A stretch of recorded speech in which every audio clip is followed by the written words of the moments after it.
Muy buenos días a todos. Muy bienvenidos a una de nuestras charlas del evento virtual de educación ambiental. Hoy estamos en la sexta charla. Nos sentimos muy afortunados de tener al profesor Omar Prías, quien nos va a presentar una charla sobre eficiencia energética. Específicamente, su presentación se titula Transición energética para la consolidación del campus sostenible. El profesor Omar Freddy Prías Caicedo es ingeniero electricista, especialista en gerencia de tecnología y magíster en eficiencia energética. El profesor Prías fue director del Programa Nacional de Investigaciones de Energía y Minería en Colciencias, gerente de gestión humana y administrativa de la empresa de acueducto y alcantarillado de Bogotá, director del proyecto Open, Oportunidades de Mercado para Energías Limpias y Eficiencia Energética del Banco Interamericano de Desarrollo, la Cámara de Comercio de Bogotá y la Corporación Ambiental Empresarial. Actualmente el profesor Prías es docente asociado como catedrático al Departamento de Ingeniería Eléctrica y Electrónica de la Facultad de Ingeniería de la sede de Bogotá de la Universidad Nacional. El profesor Prías es también director del grupo de investigación del sector colombiano GRISEC. Profesor Prías, muy bienvenido. Muchas gracias por estar acá. A continuación, entonces, usted tiene la palabra y la sala es suya. Muy bienvenido. Muchas gracias. Muy amable por la invitación y por su presentación.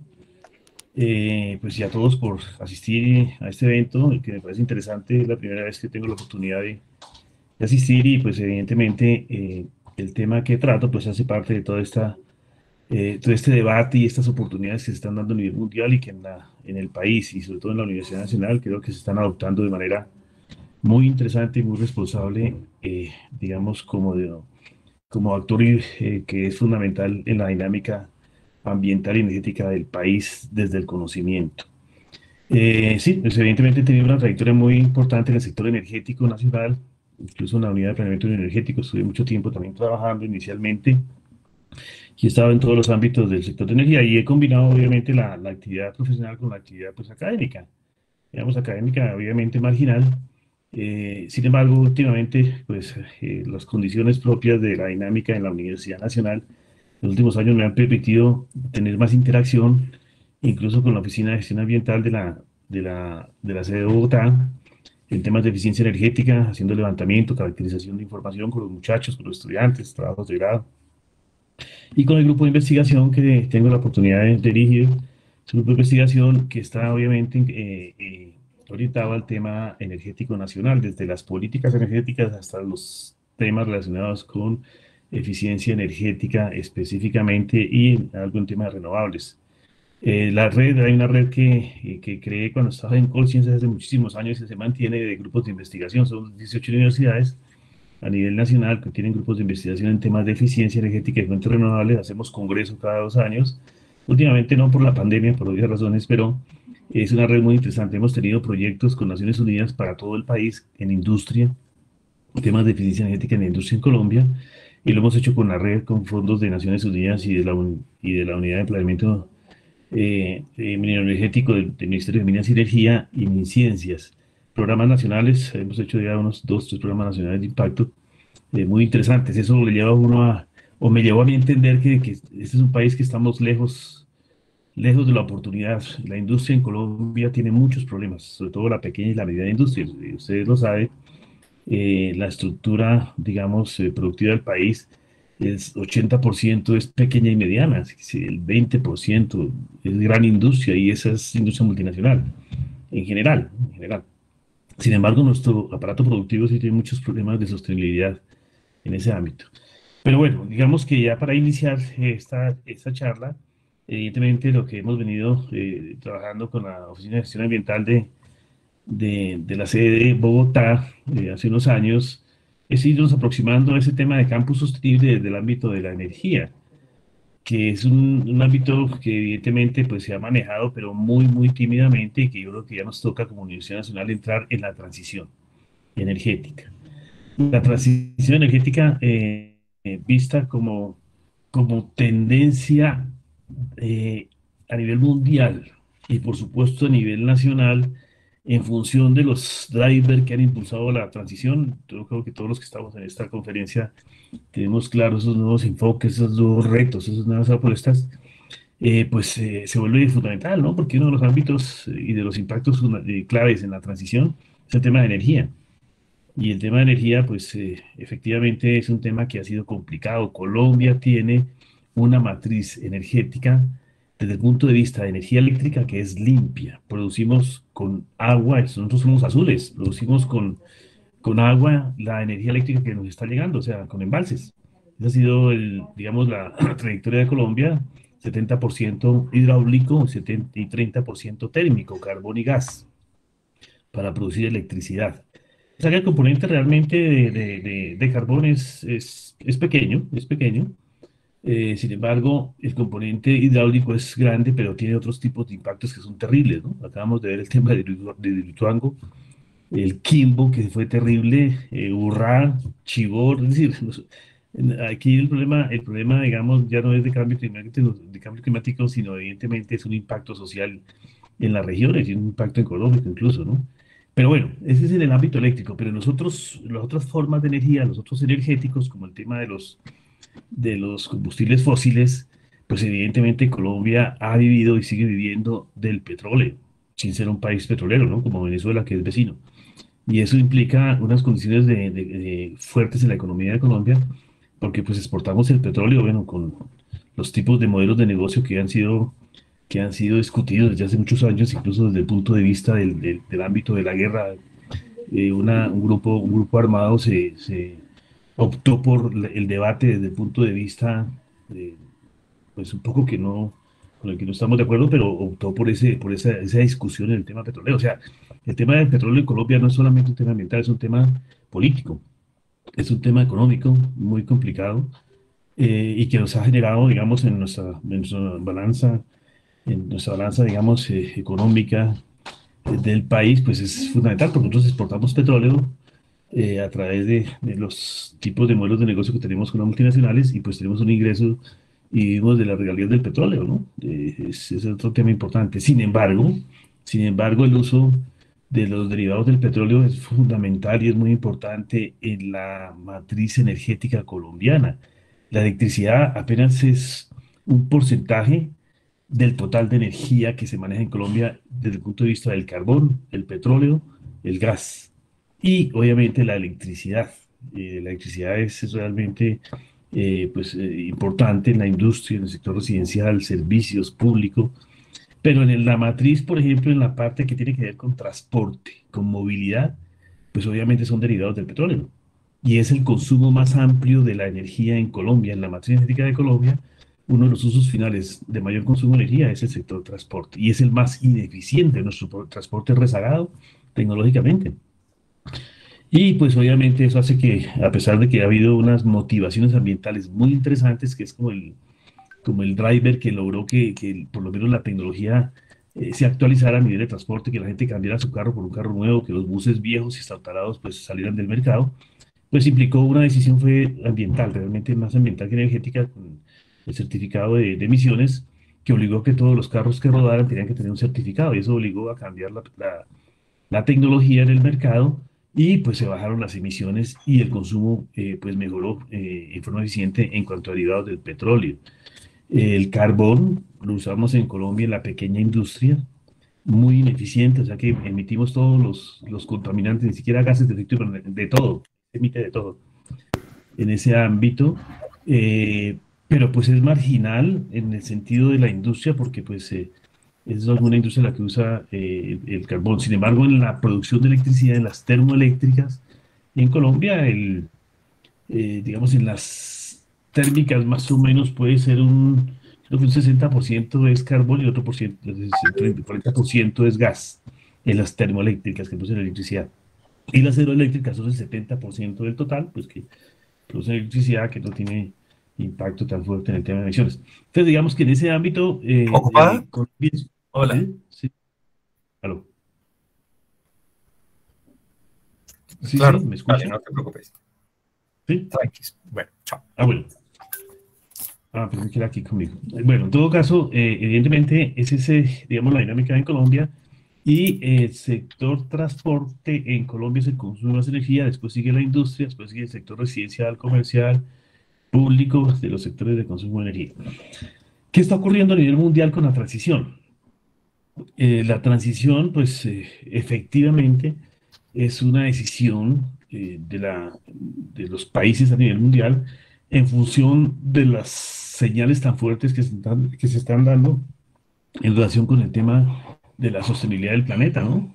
Sobre todo por el tema de energía, aunque hay otros aspectos obviamente que son muy fuertes, pero en el tema de energía, pues evidentemente se logró un acuerdo internacional ya hace unos años con respecto a una transición, es decir, bajemos los consumos de energía, sobre todo la que tiene que ver con los derivados de los combustibles fósiles, bajar esos y ojalá bajar y eliminar esos consumos y tratar de transitar hacia una matriz mundial eléctrica, es decir, que una producción de electricidad con fuentes renovables que permita que desplace los combustibles fósiles y se use más electricidad que energía térmica en algunos casos o energía que tiene que ver con los combustibles fósiles. Entonces, en ese aspecto, evidentemente aparece el otro elemento que es fundamental y es la eficiencia energética. O sea, es decir, no por tener energía limpia voy a ser ineficiente y voy a derrochar el consumo de energía. Entonces, aparecen los dos componentes, tratar de cambiar la matriz energética desde la fuente, digamos, desde la oferta, y en la demanda, incentivar la eficiencia energética. La eficiencia energética no solamente es el ahorro de energía, es decir, la eficiencia energética se estructura en dos componentes fundamentales: el ahorro de energía para aquella energía que no me produce valor ni calidad de vida, y la eficiencia en función de la producción. Es decir, yo no le puedo decir a una industria, hombre, hay que ahorrar energía, apague sus motores o apague sus calderas. No, sea eficiente y produzca más. O consuma más energía, pero en forma eficiente, ¿cierto? Para que sea más productivo. A diferencia del sector, por ejemplo, residencial, donde no tenemos un tema de productividad, sino un tema de confort, y que posiblemente si derrochamos la energía y ahí hay que ahorrar energía.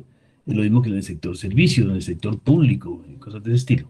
Entonces, con esas consideraciones aparece esa tendencia que no es de los últimos años, ya lleva una década en debate, pero que se está implementando en este momento y está siendo como el indicador fuerte de lo que pasa con respecto al tema de cambio climático, y con la aceleración famosa de la que estamos hablando a nivel mundial, pues la energía se constituye en un driver clave en la aceleración con respecto a todo el tema de mitigación, de adaptación y todos los elementos que ustedes conocen al respecto. Es decir, la transición se presenta como una oportunidad para generar cambios estructurales fundamentales en el sector energético de un país o de una región. El World Energy Council, que es una de las entidades mundiales que agrupa todas las políticas, define como estrategias a nivel mundial, establece 4 componentes de lo que se considera que debe ser la transición energética en este desafío en el siglo XXI. Uno es el acceso universal a la energía. No hay acceso universal a la energía, evidentemente en el caso de Colombia, es en los centros de producción y los centros poblados más importantes, ¿cierto? Las grandes capitales, pero en las zonas que no están interconectadas, las zonas que están lejos de los centros de producción, pues no tienen acceso a energía, teniendo potencial de energía para aprovechar, ¿no? Viento, sol, agua, biomasa, muchísima, pero no tienen la capacidad tecnológica ni el conocimiento para aprovechar y si se aprovecha de forma que no es la más adecuada. Entonces, el acceso universal a la energía es un tema que tiene que ver con los países, si vemos los países africanos, países que tienen problemas económicos, el acceso a la energía es diferente.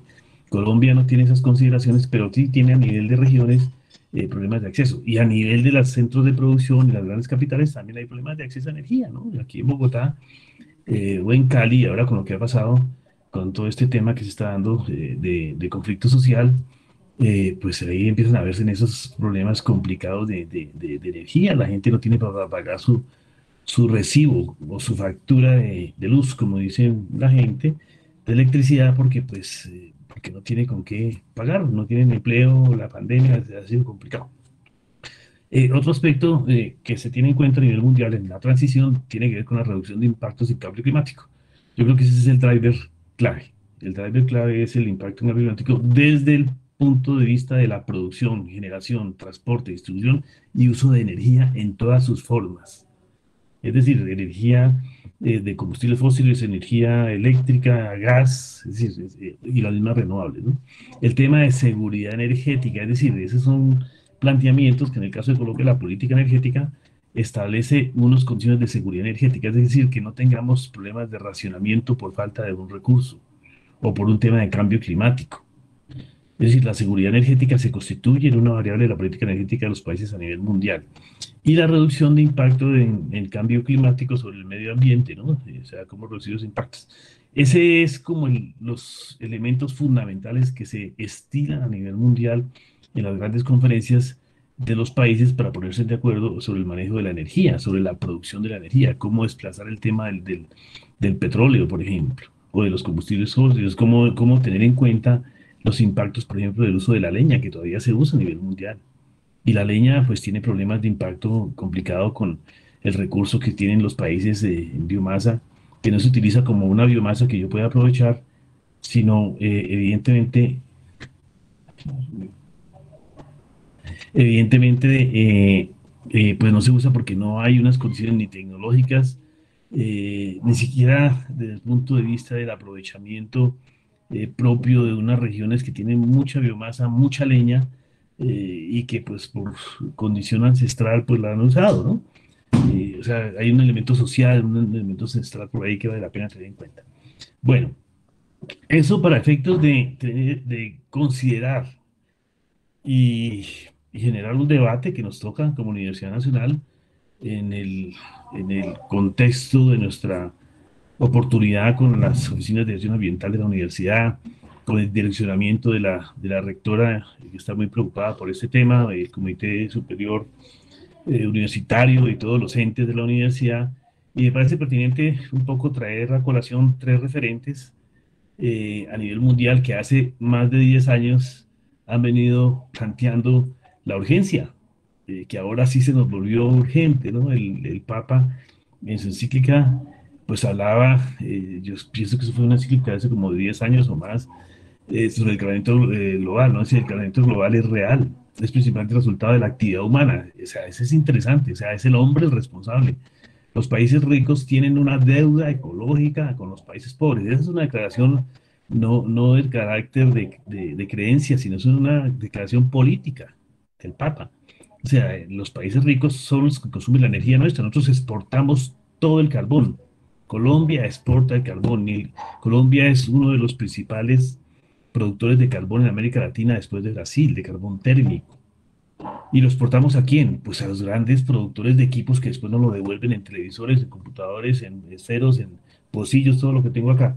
Es decir, ese es un problema complicado. O sea, nosotros hemos explotado el recurso carbón, lo estamos vendiendo y nos devuelven los equipos manufacturados donde toda la economía queda allá y nosotros seguimos siendo básicos, no utilizamos.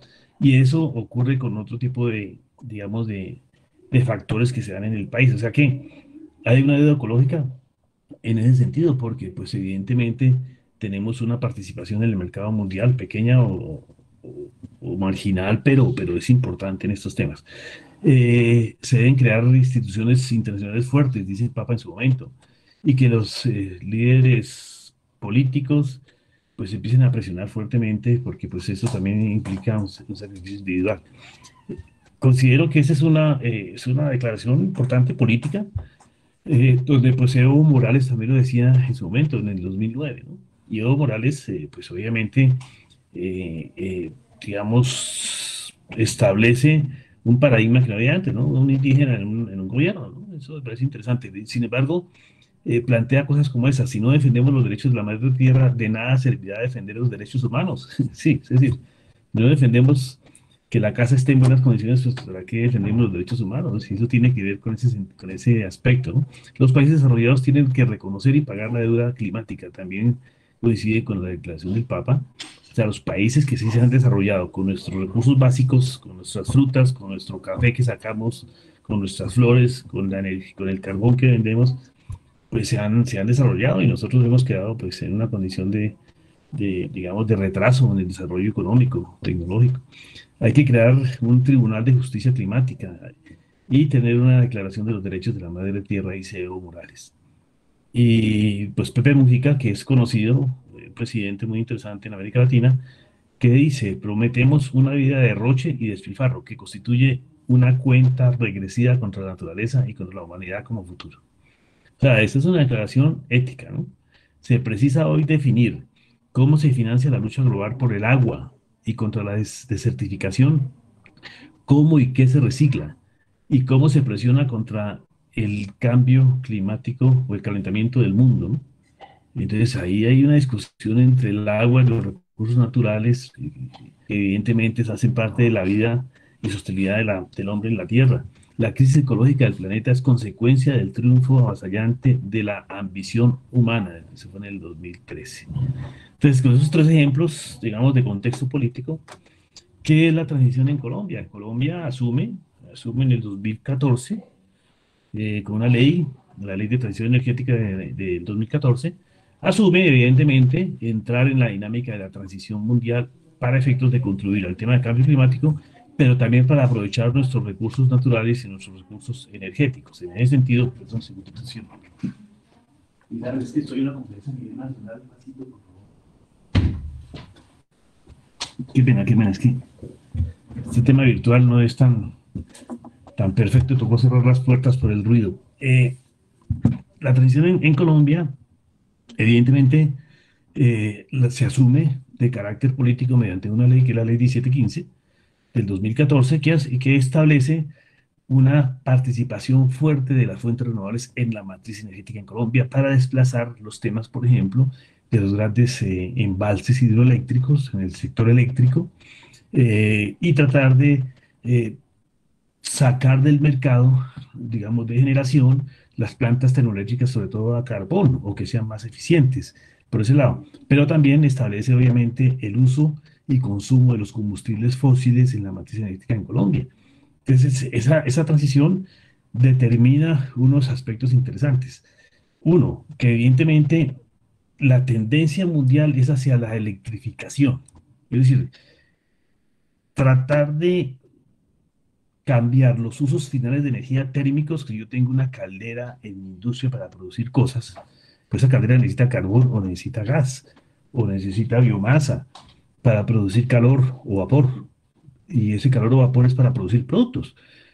¿Cómo electrificar esas formas de energía que son las que están más impactando en el tema de cambio climático? ¿Cómo cambiar los vehículos a combustión por vehículos eléctricos? Esa es la tendencia.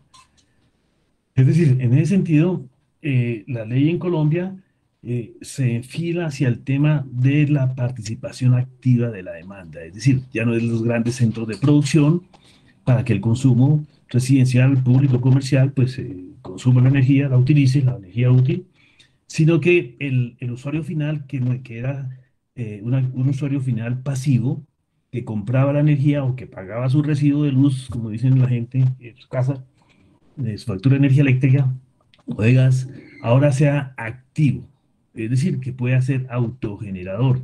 Y la autogeneración es uno de los elementos interesantes que antes no eran tan claros, aunque sí habían políticas de autogeneración, pero a mediana y gran escala, porque nuestro sistema, digamos, eléctrico era interconectado, sigue siendo interconectado. Grandes embalses, grandes sistemas de transmisión de energía eléctrica y la distribución y el uso final en los diferentes sectores de consumo.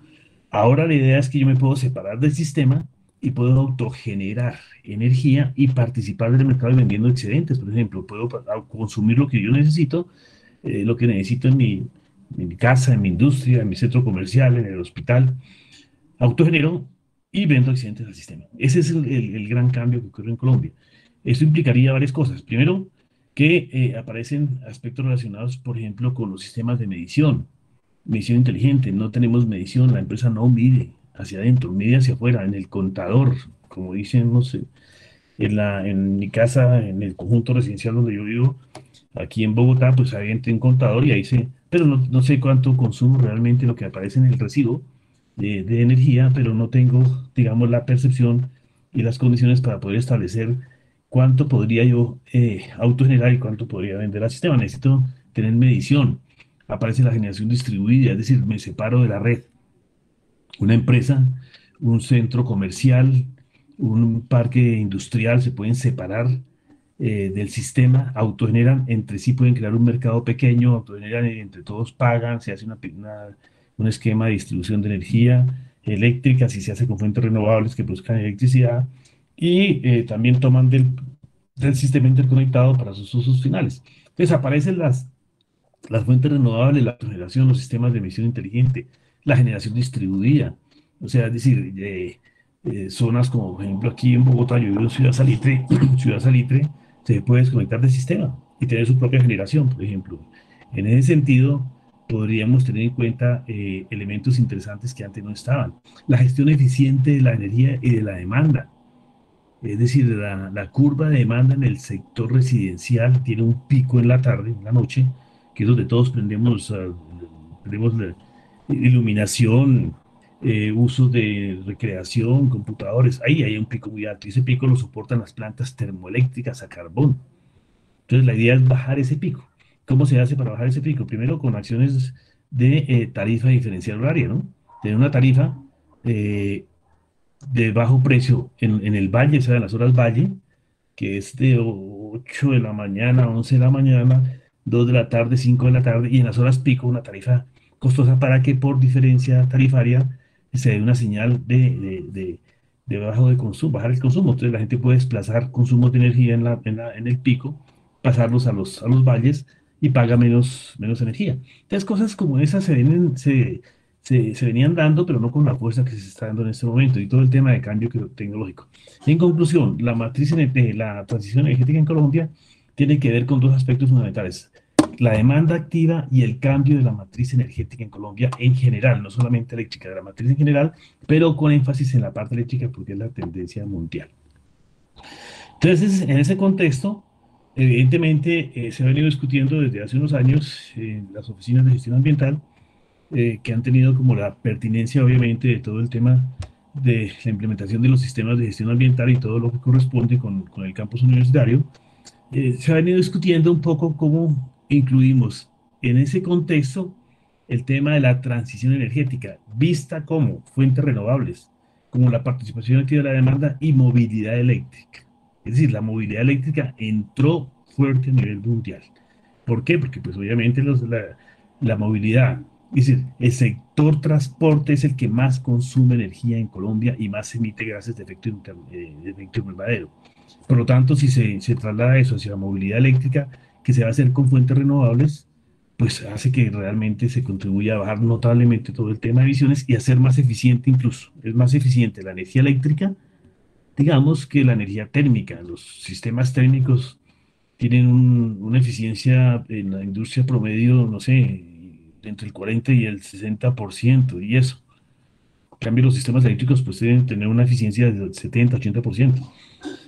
Por lo tanto, en el ecosistema que hemos venido discutiendo con la rectoría desde varios años, tratando de hacer unas tareas en algunas sedes, sobre todo aquí en el caso de Bogotá, pues se ha visto esa oportunidad y evidentemente pues se está hablando de un ecosistema cultural, o cultura y ecosistema en el ámbito de la energía, de la política ambiental, perdón, que hace que le dé oportunidad para que entre la transición a nuestra universidad, la transición eléctrica y energética en ese contexto ambiental. Cuando estamos hablando de la transición, ¿de qué estaríamos hablando? Estaríamos hablando de un elemento fundamental que es la eficiencia energética, que lo comentaba el profesor al inicio, o sea, la eficiencia en todos nuestros procesos, eficiencia por cambio de tecnologías de los usos finales de energía, eficiencia incluso en el manejo de todos los recursos que tiene la universidad que impacten al tema energético. Entonces, la eficiencia energética se constituye en un concepto más allá del ahorro de energía. Hay que ahorrar la energía que no nos contribuye, que no nos produce. Es decir, el hecho de dejar un edificio como ha ocurrido en una caracterización que hicimos aquí en Bogotá, entrevistando a los celadores de los edificios, de las aulas y los edificios de la Universidad del Campus de Bogotá, encontramos una correlación interesante.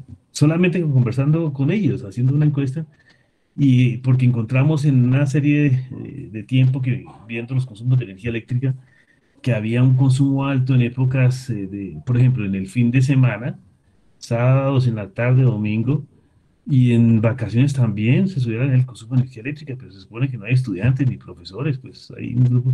Claro, los celadores pues prenden todo lo que sea porque está la universidad sola, y la universidad sola, como ustedes saben, aquí en el caso de Bogotá, que es tan grande, pues da miedo. Entonces, ¿qué hacen ellos? Prender todo porque están pendientes de que pase algo. Entonces, ese es un cambio de cultura, que no tiene que ver ni con cambio de tecnología, ni con automatización, ni con nada. Sencillamente es una práctica que se da por una condición cultural, ¿no? Como para dar un ejemplo. Y se hizo una caracterización para efectos de determinar cuáles son los usos finales y los usos útiles de la energía. En un laboratorio hay muchos consumos y usos de energía diferentes de la electricidad.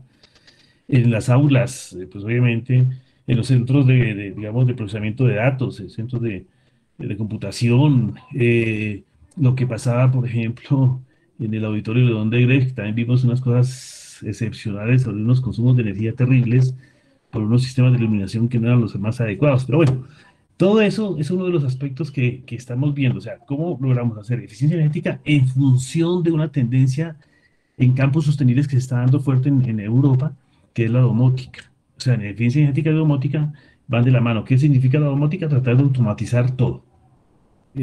Casos que me dan algunas universidades con los que hemos conversado, y es que, por ejemplo, el solo mantenimiento de los edificios, o sea, la limpieza, el equipo de personas que van a hacer limpieza y a barrer, a trapear, lavar los baños, organizar los edificios, sobre todo en las zonas, o sí, en las zonas donde hay mucho aire acondicionado, pues dejan las puertas abiertas, las ventanas, y ahí hay que hacer un sistema incluso de control automático para que no se gaste energía, porque dejan las ventanas abiertas, las puertas abiertas, y el consumo de energía eléctrica se dispara porque estamos hablando de aire acondicionado, entre otras cosas.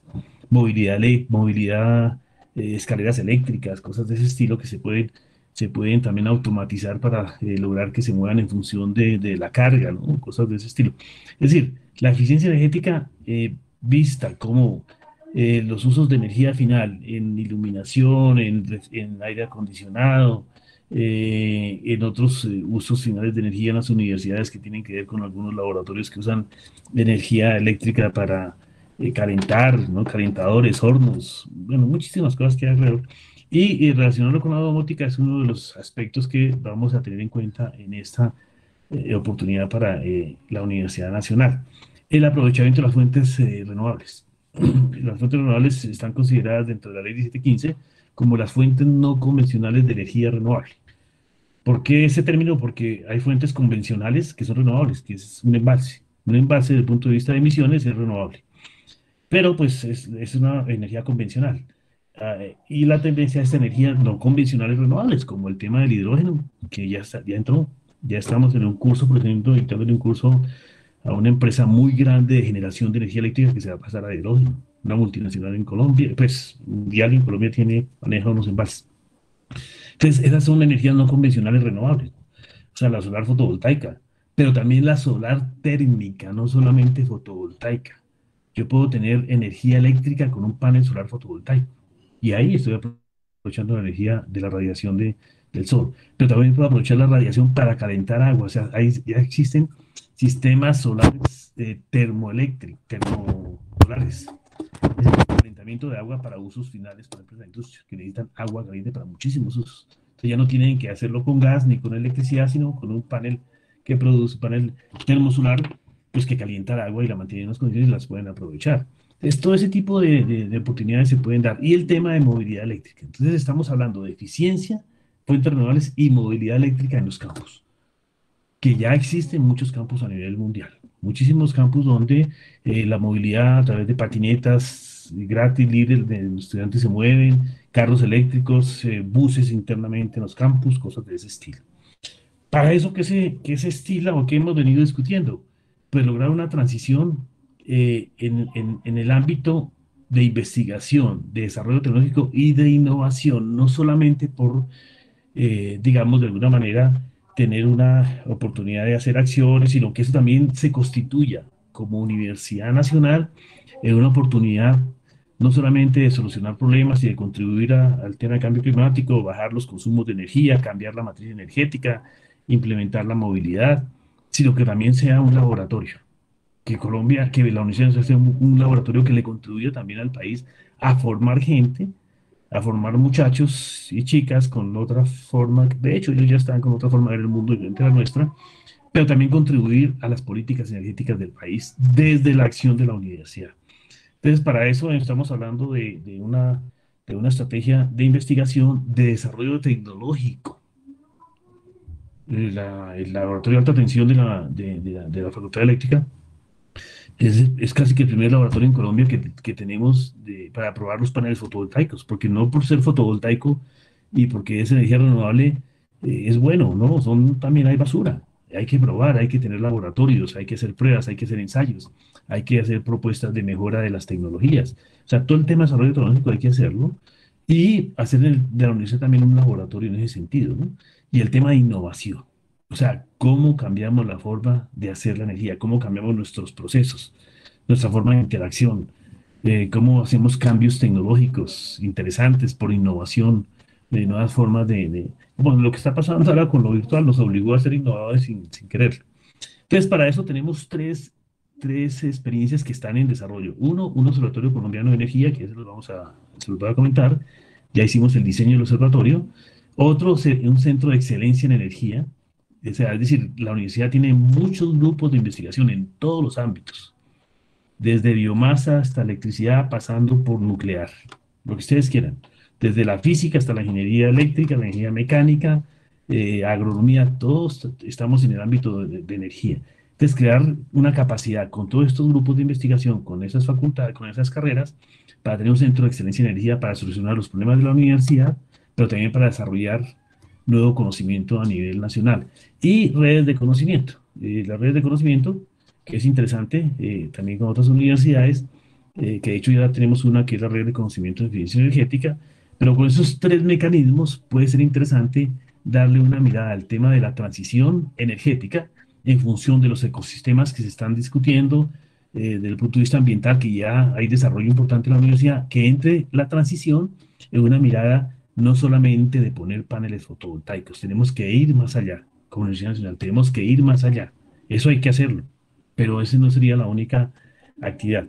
Entonces, con esos tres elementos y estrategias de investigación, desarrollo tecnológico e innovación, hicimos bueno, realmente conseguimos recursos con la UNE y con el ministerio, porque, bueno, logramos ahí por relaciones que pues tenemos con los actores que manejan el sector energético, pues logramos ahí incluirlo en un documento COMPES, de hacer un observatorio para Colombia en el tema de la transición. Entonces, con base en eso, logramos unos recursos de la UNE y del ministerio e hicimos un diseño de un observatorio para Colombia, que puede quedar en la Universidad Nacional. Obviamente, no se hizo el diseño para la universidad, sino para el ministerio y la UNE, pero la idea es que eso quede en la universidad. De hecho, están de acuerdo. ¿Qué son los observatorios? Son un centro, ustedes lo conocen, todos los conocemos, son centros de documentación en algunos casos, de análisis de datos en otros casos, eso se da muy fuerte, sobre todo en el tema de Europa. Observatorios como espacio de información, pero también de intercambio y colaboración, en el caso de Brasil, que hemos visto, o el famoso think tank, ¿no? Los famosos centros de pensamiento, son ámbitos de laboratorio, o el Big Science, que son fuertes, ¿no? En el tema de conocimiento. Esos son los tipos de observatorios que encontramos a nivel mundial. ¿Qué es un observatorio? Monitoreo, análisis y proyección de datos para la producción de conocimiento en específico, en cualquier área o sector de la sociedad. Y encontramos una correlación interesante haciendo vigilancia tecnológica, que los centros de producción de tecnología en el ámbito de energía, los centros de producción de tecnologías de generación, de transmisión, de transporte, de distribución, de automatización, de todo ese tipo de aspectos, en esos centros de producción, en el caso de Europa, Estados Unidos, Brasil, por ejemplo, algo en Chile, tienen observatorios incluso con las universidades. Unos son observatorios del Estado y otros sí son con universidades. Encontramos la cantidad de observatorios a nivel mundial que tienen relación con el desarrollo de las economías de esos países, ¿no? O sea, y ahí participan universidades. No necesariamente, incluso encontramos observatorios que son de la industria, de gremios que hacen su observatorio y hacen seguimiento de lo que está pasando a nivel mundial, sobre todo en el tema de innovación. Con base en eso, diseñamos un observatorio para Colombia que tiene como misión la búsqueda, seguimiento, análisis y difusión de conocimiento e información sobre tendencias e innovaciones a nivel mundial y nacional en torno a la política pública, la planeación energética, el desarrollo sostenible del sector, vigilancia tecnológica e inteligencia competitiva y mercados energéticos y regulación como ejes estratégicos que inciden en los escenarios del ideario energético de Colombia 2050. Hay un plan que es un ideario, hay un plan energético por parte de la Unidad de Planeamiento Energético que es por escenarios hacia 2050. Esa es la misión, un poquito larguita, yo creo que nos exageramos. Sin embargo, es una misión que se le propone al al observatorio que va a tener Colombia y que la idea es que tenga pertinencia a la universidad. ¿Cuáles serían los ejes estratégicos del observatorio? La política pública y la planeación. O sea, la política pública, la planeación cambió con la transición energética a nivel mundial. Ya tenemos que ver, son escenarios de futuro, ya no es la planeación del día a día sobre los uso de los recursos energéticos de Colombia y cómo se planea la oferta con la demanda. No, yo creo que la cosa se vuelve a otro nivel y por lo tanto el observatorio tiene que estar observando qué está pasando a nivel mundial en esos aspectos. Hacer mucha vigilancia tecnológica permanentemente para la industria, para los usuarios finales, para los sectores. O sea, ejercicios de vigilancia, tenemos, digamos, el software, la experticia en la Universidad Nacional es muy buena en ese ámbito, hemos venido trabajando estos temas. Y trabajar también el tema de mercados energéticos y regulación. Aparecen nuevos mercados. En la transición, donde hay una oferta y una demanda que antes era global, concentrada, ¿no? Gran producción, grandes consumidores, el intercambio comercial en el caso de energía eléctrica, pues en el caso de Colombia, pues un sistema interconectado, robusto, que ha funcionado, pero pues ahora cambia, porque el usuario final entra a participar y puede vender en el mercado. Entonces el mercado energético cambia, aparecen nuevos agentes, nuevas formas de regular el precio, la participación del mercado, la competencia, o sea, la regulación cambia también en ese sentido. Y el tema de energía y desarrollo sostenible, o sea, energía y sociedad. Eso debe hacer los observatorios, o sea, cómo está impactando la sociedad o cómo se puede aprovechar para que la sociedad salga adelante. Entonces el observatorio tendría esos aspectos desde los aspectos macro, política, hasta los aspectos micro, en vigilancia, mercados y energía y sociedad como un elemento fundamental.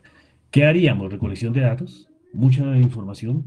Un observatorio se basa en tener información suficiente y disponible. El tema de vigilancia tecnológica, que es importante, procesamiento y análisis de información y difusión, ¿no? Con mucho soporte tecnológico que sería como lo más pertinente. En este sentido, con ese observatorio hicimos unos ejercicios que están a exposición, ahí está la página, esa página es con la red que tenemos de 18 universidades. Hicimos unos ejercicios de ensayo para entender un poco la importancia, pero de hecho los hemos hecho en el grupo desde hace rato, tenemos una capacidad en el tema de vigilancia. Por ejemplo, hicimos estos ejercicios. Bueno, la vigilancia, pues obviamente es la observación, captación, análisis y difusión precisa y recuperación de información sobre los hechos del entorno tecnológico, social o comercial que puedan implicar una oportunidad o una amenaza. Es lo que dicen los magos de la vigilancia, los españoles. ¿Qué ejercicios hicimos? Hicimos 5 ejercicios sobre unos, por ejemplo, como estos que están acá, para tener una primera mirada, sobre las tecnologías emergentes en fuentes renovables. ¿Cuáles son las tecnologías que están entrando en fuentes renovables? Y el tema de la regulación de esas fuentes en la transición. Las de almacenamiento, el tema de almacenamiento en ese momento es un paradigma y es una oportunidad a nivel mundial, porque antes almacenábamos en un embalse, ahí hay almacenamiento de energía, en la parte eléctrica, o un pozo petrolero, pero ahora el almacenamiento con las fuentes que no son constantes, no son fijas, el sol está hace un ratico durante el día y hay que almacenar esa energía. Se hizo una vigilancia ahí, también las tendencias en sistemas de transmisión de energía, cambia la transmisión de toda la energía renovable que estamos produciendo en la Guajira, en la Alta Guajira, con eólica y con solar, hay que traerla para el centro del país, que es el centro de consumo. Y entonces la transmisión cambia de corriente alterna a corriente continua, que fue cuando nació la electricidad en el mundo, fue con corriente continua. Entonces cambia todo el panorama y el paradigma. Aprovechamiento de la solar térmica, es decir, no solamente la solar para producir electricidad y tener bombillos con iluminación, perdónenme la expresión de bombillos, pero al final es un bombillo, así sea LED, está iluminando y consume energía. Y el aprovechamiento de esa energía térmica puede ser más interesante como energía eléctrica, sobre todo en el sector transporte, perdón, en el sector industrial, fundamentalmente se puede aprovechar la energía solar térmica para que no se utilice el carbón o el gas o la biomasa para la producción o para enfriar también, ¿no? Y los vehículos eléctricos, sobre todo en el tema de almacenamiento de la energía para que el vehículo pues tenga posibilidad de rodar de forma mucho más segura y sostenible, ¿no? Porque pues la movilidad eléctrica pues implica también tener almacenamiento. Entonces hicieron esos ejercicios, aquí está perdón, transmisión de energía, un ejercicio para identificar cuáles son las nuevas variables, las nuevas tecnologías para transmitir toda esa energía que hay en La Guajira a los centros de consumo del país. Eso implica cambiar todo el modelo de transmisión de energía. Estamos hablando de una a alta tensión, sistemas de subestaciones que son digitales, modernas, todo eso está entrando y va a cambiar el modelo. De hecho, se está discutiendo en el país ese tipo de aspectos. Este es el caso, por ejemplo, del almacenamiento de energía. Las formas de almacenamiento, miremos así rápidamente, están el almacenamiento indirecto y el directo. Y el almacenamiento indirecto, por ejemplo, puede ser, en el caso de las baterías, es una reserva artificial, pero también está el almacenamiento mecánico, de energía mecánica, que son volantes de inercia. Esa es una forma de almacenar energía. O las reservas naturales como el bombeo de agua. La compresión de aire es una forma de almacenar energía. Yo comprimo el aire y sostengo, y ahí cuando lo suelto puedo mover cosas. O sea, hay un almacenamiento de energía, digamos que mecánica, ¿no? En el almacenamiento, ese es el almacenamiento indirecto. En el almacenamiento directo está la energía magnética. Ya vimos en vigilancia, hay soluciones donde pasa un bus eléctrico por una bobina grandísima, un túnel pasa y queda cargado por superconductores, o sea, es energía electromagnética realmente, o supercondensadores, o sea, hay unos desarrollos interesantes a nivel mundial que debemos conocerlos ya aquí en Colombia. Bueno, aquí como está un poco el tema de los tipos de tecnologías y avances científicos en esas formas de almacenamiento. O sea, el almacenamiento se constituye en este momento en un factor de éxito o de desastre de la transición a nivel mundial, porque las energías renovables no son continuas, son intermitentes. El viento no está todo el tiempo con la misma velocidad, cambia por la zona geográfica, por la estación del año, por muchas razones, ¿no? Entonces, por lo tanto, se requiere un almacenamiento fuerte. Todo el tema de transmisión de energía, yo no sé si voy bien en el tiempo, qué pena si me dan señal, hasta qué horas tendría para media hora, no hay problema. Si me dan Vamos bien, profe, no se preocupe. ¿Estamos bien? Adelante. Bueno, muchas gracias. Bueno, entonces voy un poquito más, estaba un poquito como ganado pensando en que se nos fuera mucho tiempo en la presentación y no diéramos tiempo a preguntas. Bueno, entonces en ese caso la transmisión de energía eléctrica, de los grandes sistemas de transmisión, en el caso de Europa, Estados Unidos, América Latina, Colombia, Brasil, hemos sido fuertes en transmisión eléctrica, transmisión de los centros de producción a los centros de consumo. Hay un reto tecnológico muy grande en temas de alta tensión y de infraestructura, y para eso pues obviamente está cambiando un poco todo el paradigma de la transmisión de energía, si se va a hacer ahora con fuentes renovables que implicarían un modelo en corriente continua que tiene sus diferencias tecnológicas, incluso científicas, muy importantes para desarrollar en ese aspecto. Bueno, y en el tema, por ejemplo, este es un tema que me parece muy bonito, a mí me interesa mucho porque de verdad hay que ir cambiando los paradigmas. Los paneles solares fotovoltaicos, no sé, sí pero no, sinceramente. Sí, hasta dónde vale la pena y hasta dónde no, porque eso para mí el panel fotovoltaico no es la transición en el sentido estricto, pues es una otra forma de tener electricidad en nuestros edificios de la universidad y eso hay que hacerlo, yo creo que eso hay que hacerlo. Pero hay que verlo en un ámbito un poco más contextual y más estratégico para los usos que va a tener esos paneles, ¿no? Habría que mirar, habría que mirar. Sin embargo, ahí lo estamos haciendo, se están aprovechando, y obviamente el tema de los paneles pues también tiene un problema pues como todo, ¿no? Un problema de impacto ambiental, ¿no? Pues esos paneles habrá que, una vez termine su vida útil, pues bueno, ¿cómo se va a hacer con esa disposición final? El impacto de la producción para producir de las celdas fotovoltaicas, pues es un gasto de energía muy fuerte para producir la celda, ¿no? Pues es obviamente del material primario que se sacan los componentes de la celda, pues eso implica también explotación y desarrollo importante y consumo de energía. Pero bueno, sin embargo, consideramos, y ese es un tema que he venido impulsando en la industria, es que la industria que usa mucha energía térmica, el 70% del consumo de energía en una industria es térmica, el 30% es electricidad. Electricidad para manejar motores, compresores, trituradoras, pero la producción es fundamentalmente por hornos que calientan una materia prima y la transforman, o por calderas que producen vapor también para transformar materia prima en productos. Entonces, por lo tanto, el tema de aprovechamiento de la energía térmica solar puede ser muy interesante. Puede ser muy interesante, ya hay soluciones en el mercado. Y en vigilancia se ve que hay una tendencia, por ejemplo, para sistemas de calentamiento solar térmico a bajas temperaturas, sistemas, por ejemplo, de placa plana y tubo de vacío, ¿no? Tuve la oportunidad de conocer en México el Instituto de Investigaciones en Fuentes Renovables y están investigando muy fuerte el tema de solar térmico, muy fuerte, o sea, tipos de materiales para poder mantener la temperatura, tipos de tubos concentrados, es un montón de cosas. Eso lo vi hace años, no sé, yo creo que han avanzado más en eso.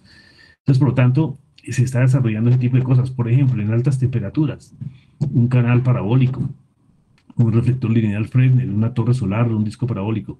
¿Qué es un canal parabólico o un disco parabólico? Doy el ejemplo, pues, un poquito elemental, pero vale la pena tenerlo. Ya estuve en un evento hace rato en La Guajira, en Riohacha, estaba en un evento sobre fuentes renovables, y aproveché y me volé un ratico como a dar una vuelta a la biblioteca, y dar una vueltica ahí como no conocía. Donde entré a la biblioteca había una profesora con sus estudiantes jugando en un patio, y estaban jugando alrededor como de una estufita, una estufita ahí con unos salchichas, un papel celofán y encima las salchichas, papel celofán así como en una curva, así en una especie como de pailita, papel celofán y encima la parrillita y las salchichas y todos jugando. Entonces, cuando terminaba, le dije a la profesora, ¿y qué juegan, no? Estamos en una clase sobre energía solar. Dije que sí, porque pues aquí hay mucha radiación y entonces estamos jugando, los niños van moviendo su salchicha y con la sola celofán sí, que colocaron por debajo en forma parabólica, concentraba la radiación en las salchichas y estaban cocinando las salchichas. Ahí entendía la importancia de una metodología, de una tecnología. No es la que nos traen de Europa, es la que también podemos desarrollar acá. Y me pareció interesantísimo esa situación porque estaban mirando no la radiación del sol para un panel fotovoltaico, sino para cocinar una salchicha. Entonces, por lo tanto, creo que esos son paradigmas que tenemos que empezar a mirar en ese ámbito. Por ejemplo, los canales parabólicos o que están acá, los tubos de vacío, eso se está desarrollando a nivel mundial para aprovechar la capacidad térmica del sol, que es energía, ¿no? Fundamentalmente. Eh, o refrigeración, es decir, la refrigeración también. La refrigeración que se usa sobre todo en la industria. La industria tiene el consumo de energía por refrigeración en la industria es una cosa impresionante, sobre todo en la industria de alimentos, ¿no? Y el consumo de energía es altísimo, sobre todo energía eléctrica. Pues ya se están dando y se están desarrollando tecnologías y soluciones, más que tecnologías, soluciones eh, para poder tener refrigeración, no de forma, digamos, aprovechando la energía eléctrica de la red, sino también con energía solar térmica, ¿no? Entonces hay refrigeración por absorción, refrigeración termomecánica, híbridos. Bueno, ahí están todas las tecnologías que encontramos en el análisis de vigilancia tecnológica. O sea, sí hay soluciones tecnológicas, unas están obviamente mucho más maduras que otras. Las más maduras están entrando al mercado, las otras están todavía en desarrollo como tal y en investigación en el tema de la energía solar térmica. Entonces, por lo tanto, hay que cambiar ese paradigma de la energía solar. La energía solar puede ser interesante porque pues, es la máxima energía que nos ha acompañado toda la vida en el globo terráqueo. O sea, que ahí está la energía, de hecho, sin duda, pero no solamente los paneles fotovoltaicos. Los colectores solares, por ejemplo, la tecnología de disco parabólico es la más eficiente en la térmica y la más usada tanto en capacidad instalada como en proyectos a futuro. El sector doméstico, el calentamiento de agua y enfriamiento de espacios representan los mayores implicaciones. Entonces, en el sector doméstico, calentar el agua con paneles solares térmicos sería interesante. Y ya no tenemos que usar gas, por ejemplo, en el caso de Bogotá. y enfriamiento en espacios que tengan buenas aplicaciones. En la industria, pues obviamente tecnologías solares térmicas para calentamiento, obviamente a mayor temperatura, ¿no? La industria es mucho más exigente porque pues se requieren unas temperaturas muy altas que en el sector residencial o en el sector servicios, ¿no? En ese sentido. Y ahí están las tendencias que vimos en ese ámbito de la energía solar térmica. Bueno, el otro ese es bastante complejo en el tema de movilidad eléctrica. Yo creo que eso, la movilidad evidentemente ya entró al mercado mundial. Siempre ha habido movilidad, pero muy específica para ciertos usos, de tener una movilidad eléctrica, pero pues ya entró de forma impactante. Y este tema de la movilidad pues tiene un desarrollo muy fuerte en los motores eléctricos para vehículos, pero el tema clave es el almacenamiento. El almacenamiento de energía es un tema que se puede tener en cuenta, digamos, como un reto tecnológico. Es decir, y muchas formas de almacenamiento. Las que vemos ahí fueron las que encontramos como resultado de la vigilancia, y se encuentran muchos tipos de almacenamientos. En el caso de, por ejemplo, celdas de combustibles, que ese tema de celdas de combustibles antes era pues un reto y una oportunidad tecnológica que se está usando para ciertas aplicaciones en la industria, más en investigación, pero ahora la celda de combustible evidentemente ya se desarrolló de una forma mucho más adecuada y por lo tanto ya es más económica y puede entrar al mercado. Las bobinas magnéticas, que evidentemente les comentaba a ustedes hace un momento, pues ya hay bobinas donde pasa el carro y se carga la batería, pero con campo magnético y no campo eléctrico. Baterías de plomo, ultracapacitores. Entonces ahí se va viendo cómo ha habido ese desarrollo a nivel mundial que siempre ha existido, esa discusión, y que cada vez es mucho más pertinente. O sea, se pasó, digamos, inicialmente la energía o el almacenamiento era mecánico, ¿no? Si ustedes ven las películas de hace muchísimos años, pues los molinos de viento pues tenían la fuerza del viento para poder sacar el agua de un pozo, ¿no? Poder bombear en ese sentido. Pero pues también habían otros elementos, por ejemplo, para movimiento mecánico que permitiera poder tener algún tipo de, digamos, de disposición para tener una energía potencial. Estamos hablando, por ejemplo, de un sistema de palancas, entonces se levanta y después se suelta, y eso puede generar un uso final de energía para también bombeo o cosas de ese estilo, ¿no? Es decir, siempre ha habido mecánicamente algún tipo de almacenamiento de energía mecánica, no eléctrica, que después se puede convertir en eléctrica, es otra oportunidad en ese aspecto. Y el tema de los vehículos, ¿no? Entonces los vehículos eléctricos, pues uno de los factores que pueden constituirse en una barrera, pero también una oportunidad, es el tema del almacenamiento. Como lo hemos venido conversando, pues hemos insistido mucho en el almacenamiento, porque creo que ese es uno de los temas claves para que la movilidad eléctrica realmente entre con toda la fuerza que ya se viene desarrollando. Baterías de flujo, iones de litio principalmente, que es un poco más electroquímico, otros sistemas como FES y esos son sistemas también que tienen que ver con la parte de manejo electroquímico de las baterías.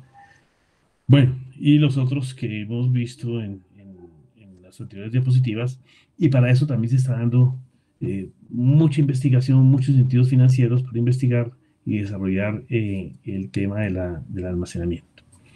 Es decir, que para el Observatorio de Energía que ya se desarrolló, tenemos una publicación, sacamos un libro, estamos verificando con la UDME si es posible que lo hagamos en la Universidad Nacional. Queremos hacerlo en la universidad, que la universidad sea la que tenga el observatorio y haga todos estos análisis de vigilancia tecnológica, de prospectiva, de gestión de la información, de poder darle información al empresario, al que quiere montar un modelo de negocio, e información al decisor de políticas para que pueda impulsar una nueva tecnología que es el país, que pueda darle también información al usuario final para cambiar su matriz energética. O sea, es decir, el observatorio se constituiría en un elemento muy interesante.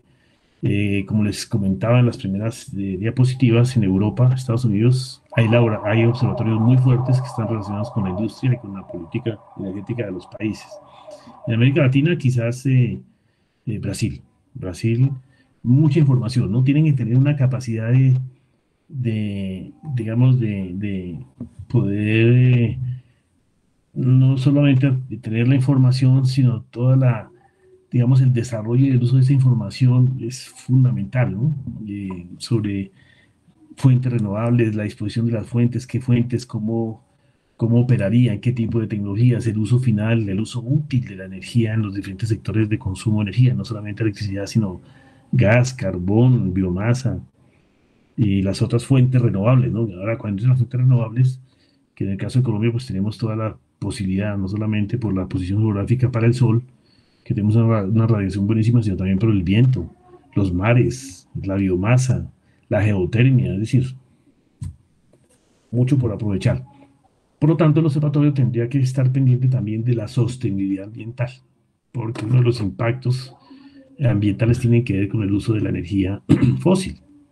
Entonces, por lo tanto, es un aspecto clave en un observatorio de energía, que el usuario final, en este caso la Universidad Nacional, es un usuario final de energía, sea activo, ya no sea pasivo, ya no es comprar, yo no sé cuánto compra la energía, no he entrado a mirar en detalle, pero los contratos de energía eléctrica deben ser impresionantes. Si los sumamos todos los de las sedes, debe ser mucha plata lo que estamos gastando en compra de energía eléctrica.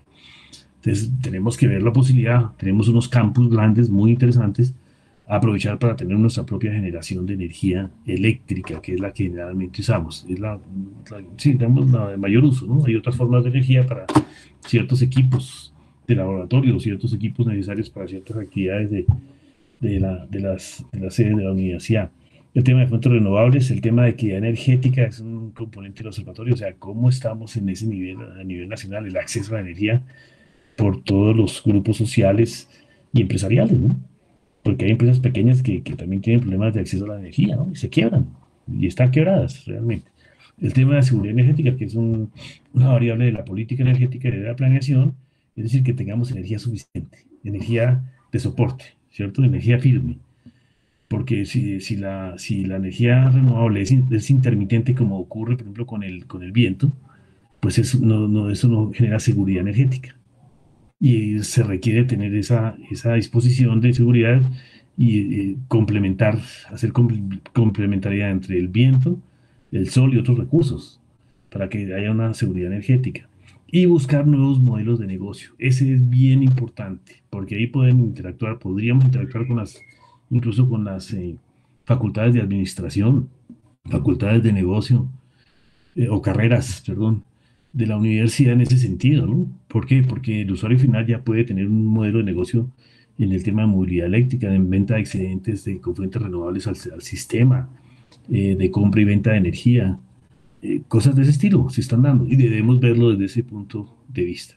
Entonces, este es uno de los instrumentos claves de la transición que ya está diseñado, ya tenemos todo listo, hay interés en que la universidad lo haga, hay interés de los sectores del sector energético de apoyarlo también como universidad y estamos en esa. Y si lo contextualizamos en el ámbito de campus sostenible, sería perfecto porque para nosotros también sería un laboratorio. Para la universidad sería un laboratorio de la transición energética en el ámbito ambiental. Tendríamos que investigar nosotros como universidad, en hacer investigación, desarrollo tecnológico e innovación para mirar toda la transición. O sea, esa transición es interesante. Todo el tema de almacenamiento, de transmisión, de movilidad eléctrica, energía térmica, refrigeración y calentamiento, que son temas importantes que incluso no son ya de los observatorios, sino también de nuestra dinámica de investigación. Entonces, las facultades de ingeniería, las carreras de ingeniería, tienen que empezar a mirar estos temas en detalle. Hay que empezar a investigar y hay que formar nuevos ingenieros, nuevos nuevo conocimiento en la universidad, incluso en física, tienen mucho conocimiento en estos temas, pero pues no han llegado a la solución tecnológica. La ingeniería tiene que buscar soluciones, el ámbito ambiental tiene que verificar los impactos, porque también pues esto implica tecnologías y las tecnologías también implica que hay que desarrollar equipos, aparatos para producir esa fuente renovable o esa batería. Es decir, tendríamos una oportunidad interesante en ese sentido también para efectos. Este sería un gran componente de la estrategia que ya está diseñado y se va a implementar. El otro componente es crear un centro de excelencia de energía en la universidad para que responda a todos los retos del tema ambiental, ¿cierto? De todo el tema campus sostenible, tiene que responder a esos retos, pero también que empiece a proponerle soluciones al país en la transición. Hicimos un diagnóstico, eso fue hace rato, yo lo hice hace rato, me fui por todas las sedes y hice un levantamiento de información de los grupos de investigación que hay en todas las sedes de la universidad. Tenemos un montón de grupos y todos muy buenos, pero no trabajamos en conjunto y pues obviamente pues perdemos la oportunidad de impactar a nivel nacional. Encontramos capacidades muy buenas, desde grupos de investigación en petróleos, hasta grupos de investigación en renovables, hasta grupos de computación, grupos que tienen que ver con la eficiencia energética, es decir, muchos grupos relacionados con el tema energético en el país, en la universidad. Se hizo el levantamiento, se hizo el inventario y el inventario de laboratorios. También tenemos laboratorios. Entonces, si ese centro de excelencia logra coordinar los grupos, no todos los grupos haciendo lo mismo ni todos cogidos de la mano, yo creo que eso no funciona, pero que cada grupo responda a un interés general también de la universidad y del conocimiento que el país requiere. Y ya integramos, hacemos tareas en conjuntos hasta donde sea posible, pues cada grupo debe tener su pertinencia y su dinámica, pero que si haya algún tipo de interacción para lograr ganar como grupo, tener más impacto en el desarrollo de soluciones que el país necesita y en la capacidad de generar nuevo conocimiento en la universidad y con nuevos actores que salgan, nuevos profesionales que salgan del conocimiento. Yo creo que eso es interesante, los grupos están ahí, tenemos bastantes grupos de investigación en energía, tenemos centros de investigación y tenemos laboratorios en ese sentido, y estaría el observatorio. Esto está desactualizado, realmente eso fue hace unos 6 años que se hizo ese levantamiento. Redes de conocimiento en energía, hay 3 redes de conocimiento, 20 laboratorios que tienen que ver con el tema de energía, 8 institutos de investigación, 103 grupos de investigación y 82 programas académicos que tienen que ver con el tema de maestría desde el punto de vista de especializaciones, programas de maestría, doctorado y diplomados, 82. Es decir, hay capacidades dispersas, que hay que empezar a coordinar, no porque nos agrupemos todos de la mano y sigamos en una misma línea, no, sino porque sí coordinemos, porque muy seguramente, y eso lo noté, estamos investigando cosas muy similares, sede de Medellín, sede de Palmira, sede de Bogotá, del mismo tema. Generalmente, si son del mismo tema, la gente se conoce, pero cada uno quiere tener su investigación y su tarea y sacar sus artículos y pues evidentemente pues desarrollarse como grupo. Yo creo que eso es natural y eso es legítimo. Cada grupo tiene que tener su propia pertinencia, pero tiene que estar en coordinación. Y si hacemos un observatorio y un centro de excelencia, tiene que haber coordinación. Y si logramos coordinación, pues muy seguramente logramos mayor impacto, no solamente en lo académico, que se está haciendo en lo académico, los grupos están cumpliendo con lo académico. Pero ahora, ¿cómo vamos a cumplir con lo académico? Pero también con el reto de la transición en la universidad y en el país, ¿no? Y esos serían como los retos fundamentales. ¿Cuáles serían los objetivos del Centro de Excelencia? Fortalecer la gestión de proyectos de investigación, desarrollo tecnológico, innovación y transferencia tecnológica en el área de energía, de acuerdo con las necesidades sociales, productivas y del sector energético en Colombia.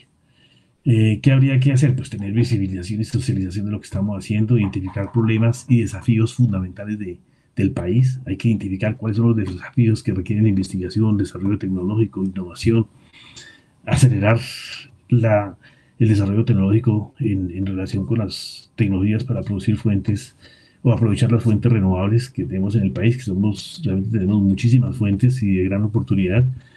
Fomentar la innovación y el emprendimiento. Necesitamos que el tema de la innovación desde el punto de vista de soluciones, desde el punto de vista de tecnologías, desde el punto de vista de procesos, se desarrolle como un tema importante académico. Y el emprendimiento, hay que hay que proponer a los muchachos también que estén pensando en que es una oportunidad de su desarrollo profesional, ¿no? Yo creo que sí.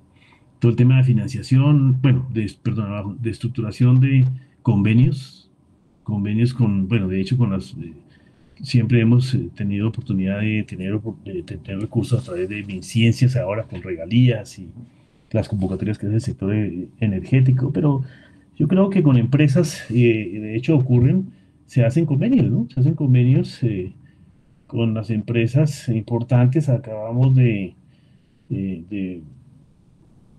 terminar e implementar en el Laboratorio de Alta Tensión de Eléctrica en Bogotá un sistema que es de alto nivel para las pruebas y ensayos de cables de transmisión de energía ahora con el tema de la transición energética que es corriente continua, y eso lo financió en el CODENSA, y eso es costosísimo, porque es los conductores, los cables que van ahí en el subterráneo, en los nuevos sistemas de distribución, y eso implica problemas de interacción del campo electromagnético de los conductores con otros sistemas de comunicación y cosas de ese estilo.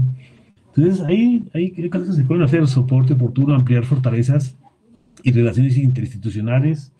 La financiación, yo creo que la financiación se puede, si logramos tener un centro de investigación, ya no cada uno consiguiendo plata por su lado, sino que el centro pueda buscar recursos de gran impacto para la financiación de los proyectos. O sea, que el centro tendría, digamos, la capacidad de buscar más recursos si trabajamos en conjunto y si trabajamos como universidad, ¿no? Ahí estaría la Vicerrectoría de Investigación y Dirección Nacional de Extensión como los líderes de esta tarea, de coordinar el centro, ¿no? No que todos estemos en el centro y que todos seamos uno solo, sino que se coordine como un esquema de centro donde todos participemos en los temas del país y de interés de los grupos, ¿no?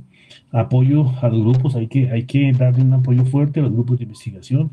Bueno, tenemos tantos temas en la universidad, pues obviamente estoy hablando de los temas de energía, pero me parece que sí hay que darle en este momento una fuerza y un impulso a los grupos de investigación que están en el tema energético, desde los de física hasta los de economía, que hablan del tema político, económico, pasando por los de ingeniería que buscan soluciones en el ámbito de desarrollo tecnológico, y grupos de trabajo, ¿no? Hay muchos grupos de trabajo que se pueden aprovechar en este ámbito del I+D+I.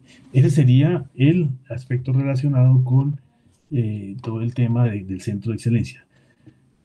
Es decir, finalmente, ¿qué es lo que se pretende en el campus sostenible de la Universidad Nacional? Uno, pues evidentemente que el componente energía entre fuerte. Ya hay un ámbito, ya hay una plataforma que es todo el tema de la gestión ambiental. Yo creo que la SOGA es la plataforma sin duda para mí que va a permitir que se desarrolle todo esto. Porque pues obviamente existe una infraestructura, existe un compromiso, está institucionalizada la Oficina de Gestión Ambiental, hay unas responsabilidades. Es decir, yo creo que hay de hecho aquí en Bogotá he venido trabajando con la OGA en estos aspectos también, mirando un poco la caracterización energética de la universidad en Bogotá, implementando un sistema de gestión de energía con la ISO 50001. Nosotros somos líderes a nivel mundial en ISO 50001. Yo dirijo el comité de ICONTEC en ese tema, del sistema de gestión de energía, que pues se está imponiendo a nivel mundial, porque ya no es el tema de ahorro, sino es un sistema de gestión de energía. Entonces me parece que ahí hay una oportunidad interesante, aprovechando esa plataforma, para que logremos interactuar entre todos los compromisos y las estrategias de gestión ambiental en función de la transición energética de la Universidad Nacional.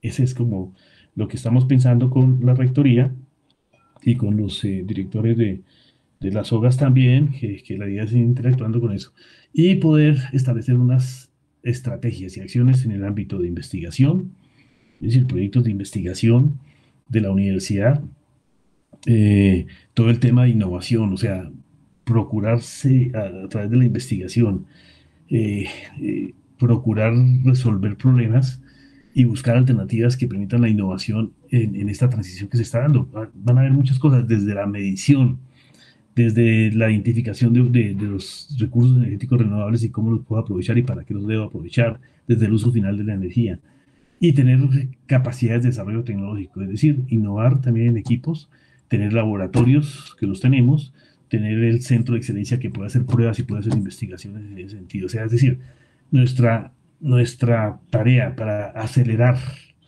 la transición energética, que ahora estamos afanados y nos dio por acelerar ya cuando casi estamos con el cuello, con el agua en el cuello, vamos a acelerar todo el tema de transición a nivel mundial y todo el tema de cambio climático, pues de cambio climático que nos obliga a acelerar también la transición, pues no solamente en el tema energético y ambiental, sino también en el tema digital, que sería un poco el tema de domótica, de manejo de información, de todo lo que implica también toda la transformación digital. Me parece que la universidad puede hacerlo, pero la universidad tiene una ventaja, que es una universidad muy fuerte, muy capaz, sin duda, de excelencia, pero tiene una desventaja, que somos dispersos y somos bastante aislados.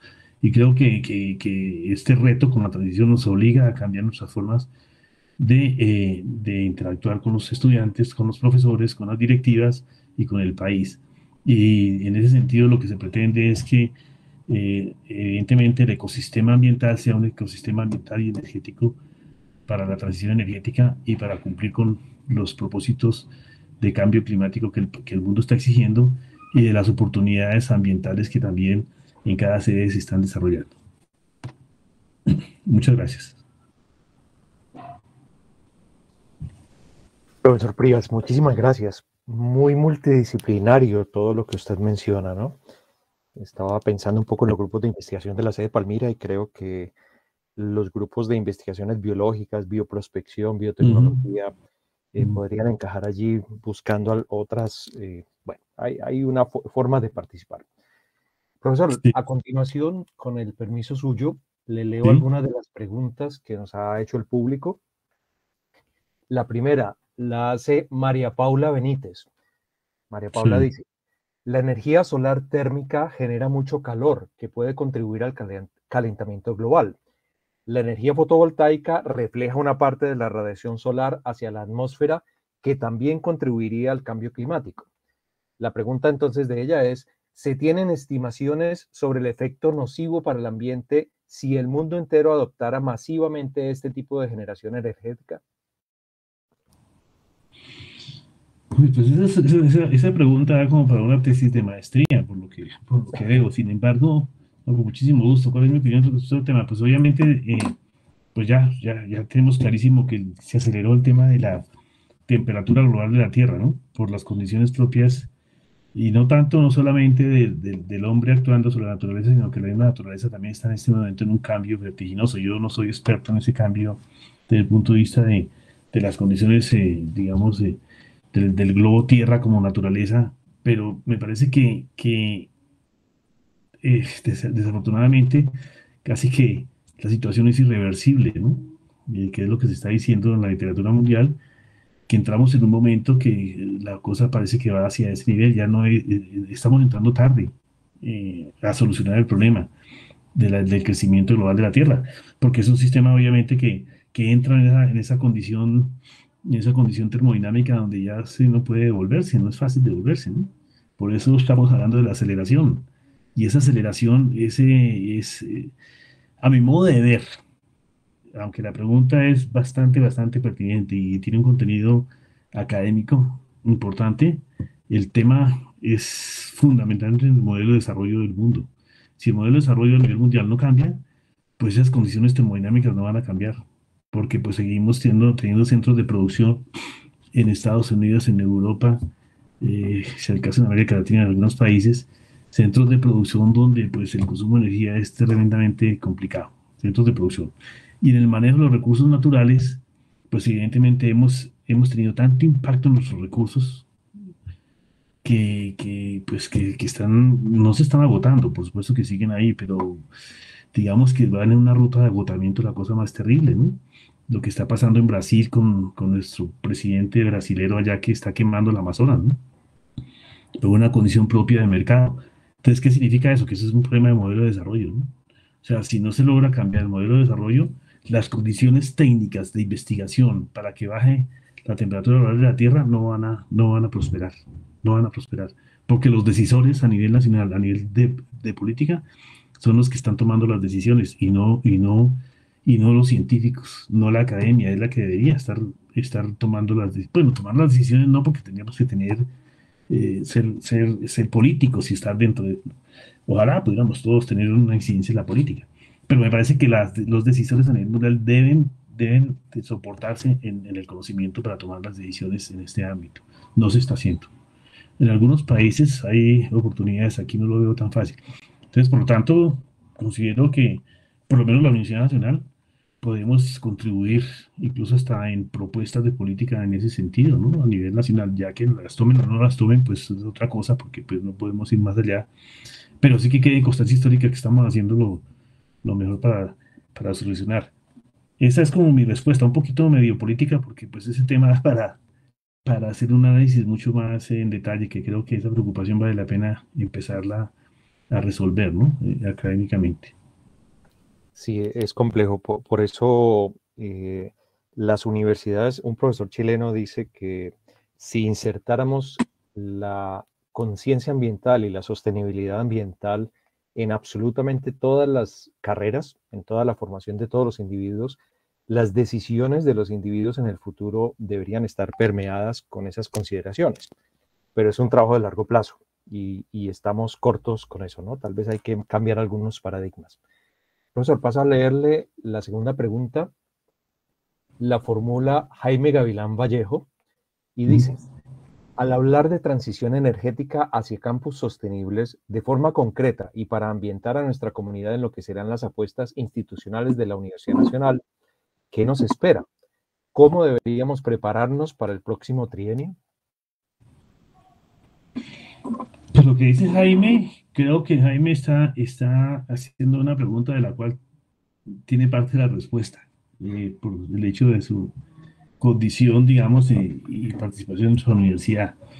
Prepararnos para el séptimo trienio implicaría inmediatamente, que es lo que creo que la rectora con lo que expresó en el artículo, no sé si lo leyeron, que salió el sábado, pues ya pone una posición política, la rectoría fuerte, donde declara la importancia del observatorio desde el Centro de Excelencia y todo el tema de campus universitario.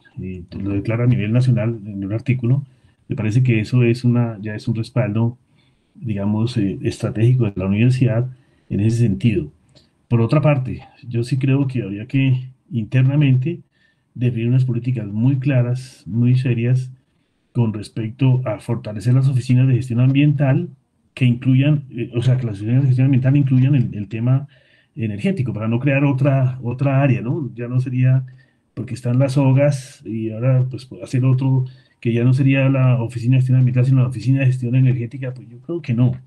Yo creo que la OGA debe ampliarse un poco más al tema, creo.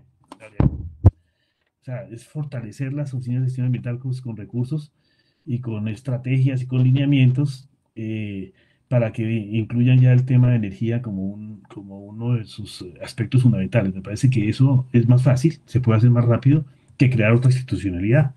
Es fortalecer las obras en ese aspecto, yo creo que sería lo más pertinente y pues con recursos. Y por el otro lado, sí es necesario, me parece, tener por lo menos el centro de excelencia de energía, o sea, que los grupos de investigación interactúen en los temas de interés de los grupos en un lineamiento nacional, en un tema nacional. No todos los grupos pueden trabajar, digamos, por el mismo tema, pero sí apoyar uno de los temas, y trabajar en conjunto. Creo que eso sería interesante, ¿no? Lo del Observatorio de Energía, por ejemplo, pues hay interés de parte del Estado en el sector energético de financiarlo. Vamos a ver si se logra, ¿no?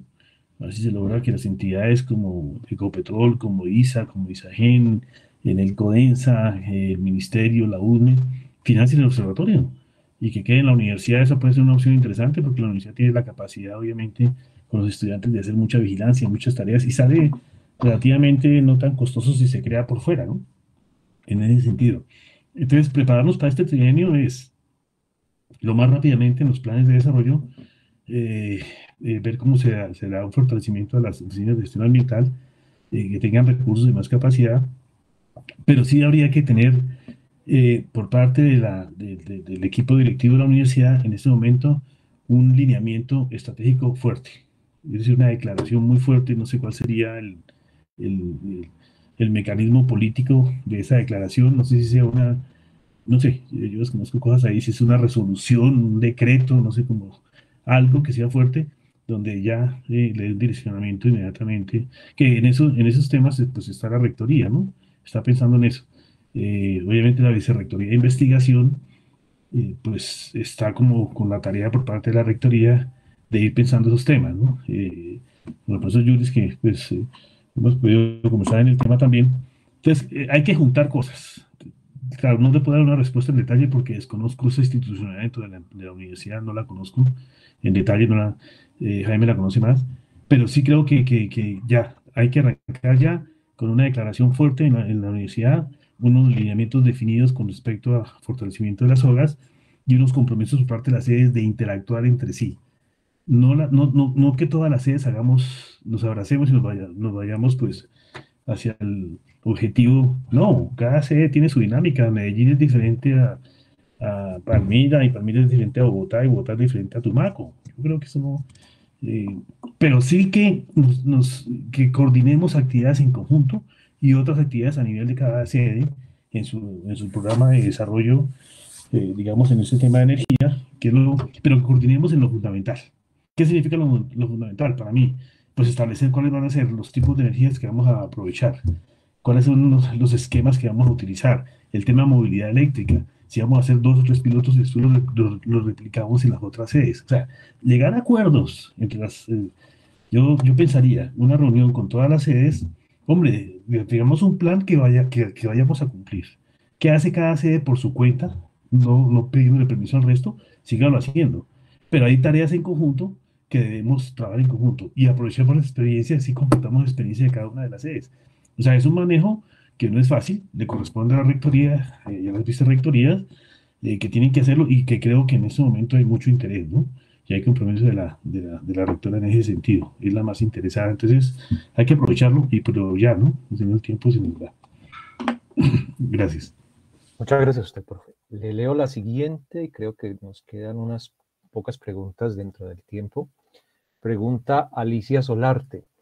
Profesor, usted mencionó que la seguridad energética de nuestra política energética busca garantizar el suministro continuo de energía. Sin embargo, ¿qué medida tiene esa política para minimizar el impacto ambiental de la generación de energías no convencionales?